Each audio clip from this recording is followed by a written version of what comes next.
ഷുഗറാണെന്ന് എനിക്ക് ഒരു കാര്യമില്ല. ഞാൻ ഈ അച്ഛൻ്റെ കൂടെ പോയപ്പോ ആവശ്യമില്ലാത്തത് ടെസ്റ്റ് ചെയ്ത് നോക്കിയതാണ്. ഇപ്പൊ മെസ്സേജ് വന്നപ്പോ എനിക്ക് 252 ഷുഗർ.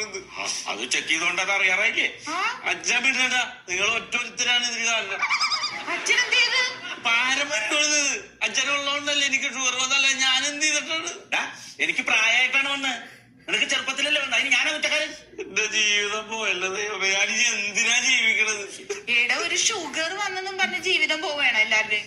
ഷുഗർ നിസ്സാരമുള്ളതാ. ഞാൻ ഫേസ്ബുക്കിൽ കണ്ട് എനിക്കിനി എന്തെങ്കിലും മധുരമുള്ളതാ ഭക്ഷണം എന്തെങ്കിലും ഇഷ്ടമുള്ളത് കഴിക്കാൻ പറ്റും. എനിക്കൊരു ലൈസ് തിന്നാൻ പറ്റും, ഒരു പെപ്സി കുടിക്കാൻ പറ്റും. അറ്റാക്ക് വന്നാൽ പോലും അറിയൂല, വേദന ഉണ്ടാവൂല. അത് വണ്ടി ഓടിച്ചാ അറിയാതെ ഉറങ്ങി പോകുന്നത്. എന്റെ ജീവിതം പോയെന്ന് പറഞ്ഞതല്ല. പരിഹാരമില്ലാത്ത കാര്യം ഉണ്ടോടാ? നിനക്ക് അങ്ങനെ പലതും പറയാ. നിന്റെ കല്യാണവും സമയത്ത് കഴിഞ്ഞ അളിയനും ഗൾഫിലാണ്. വായി തോന്നലൊക്കെ വാരി തിന്നുകയും ചെയ്യും. എനിക്ക് പ്രായം ഇത്ര. എനിക്ക് ഒരു പെണ്ണ് കാണാൻ പോകാൻ പറ്റും. എടാ, ഇത് പെണ്ണ് കാണാൻ പോകുമ്പോ എനിക്ക് ഷുഗർ ഉണ്ട് എന്ന് പറഞ്ഞ് ബോർഡ് കെട്ടി തൂക്കൊന്നും വേണ്ടേ? അതിന് പെണ്ണ് ചായ കൊണ്ട് വരുമ്പോ എനിക്ക് മധുരമില്ലാത്ത മതി എന്ന് പറയാനാ. എനിക്ക് മധുരമില്ലാത്ത മതി എന്ന് പറയുമ്പോ അവർക്ക് മനസ്സിലാവില്ല എനിക്ക് ഷുഗർ ആണെന്ന്. ഇനി മധുരമുള്ള മുണ്ടാതെ കുടിച്ചാൽ ഞാൻ അവിടെ തലേ തന്നെ വീഴൂലേ ഷുഗർ കയറി.